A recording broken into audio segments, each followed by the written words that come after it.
राजवीर तेरा नाम रहेगा।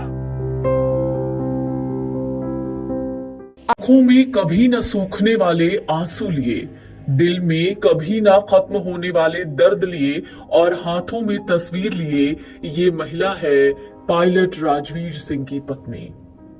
पायलट राजवीर सिंह वही हैं जिन्होंने केदारनाथ हेलीकॉप्टर क्रैश में अपनी जान गंवा दी।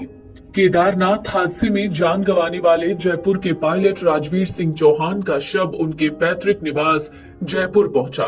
उनके बड़े भाई चंद्रवीर सोमवार को शव की शिनाख्त और कागजी कार्रवाई पूरी करके शव को सुबह लेकर घर पहुंचे, लेकिन जैसे ही शव घर पहुंचा परिवार में मातम पसर गया। पत्नी का रो रो कर बुरा हाल था, लेकिन पत्नी क्या करती।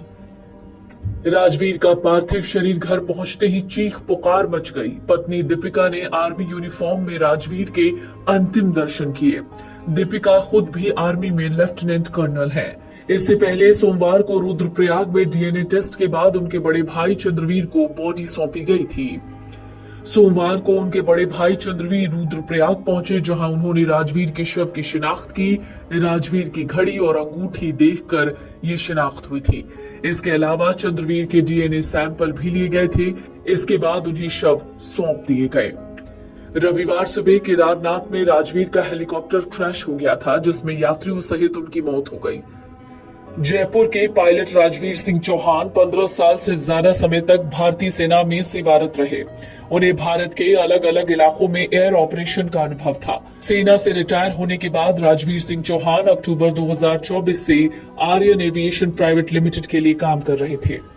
राजवीर सिंह चौहान की पत्नी दीपिका सिंह चौहान भी भारतीय सेना में लेफ्टिनेंट कर्नल हैं। दोनों की शादी साल 2011 में हुई, जब दोनों एक साथ पठानकोट में सेवारत थे। राजवीर की पत्नी ने 4 महीने पहले जुड़वा बच्चों को जन्म दिया। 30 जून को राजवीर के माता पिता की शादी की सालगिरह थी। इसी दिन वो जुड़वा बेटों के जन्म का कार्यक्रम भी रखने वाले थे। हालांकि इससे पहले ही राजवीर का निधन हो गया। उनके निधन की खबर मिलते ही उनके रिश्तेदार और मित्र परिवार को सांत्वना देने के लिए उनके घर पहुंचे। घर में परिवार वालों का रो रो कर बुरा हाल है। परिवार के हर एक सदस्य को रिश्तेदार ढांढस बंधा रहे हैं। 15 जून को केदारनाथ के पास गौरीकुंड क्षेत्र में हेलीकॉप्टर क्रैश हुआ था, जिसमें पायलट सहित 7 लोगों की मौत हो गई थी। पायलट राजवीर सिंह जयपुर के शास्त्री नगर क्षेत्र के निवासी थे और सेना से लेफ्टिनेंट कर्नल के पद से रिटायर हुए थे। सेना में करीब 14 सालों तक सेवाएं देने के बाद वो पायलट के रूप में नागरिक उड्डयन क्षेत्र से जुड़े रहे। राजवीर सिंह कुछ ही महीनों पहले जुड़वा बच्चों के पिता बने थे, जिससे घर में खुशी का माहौल था।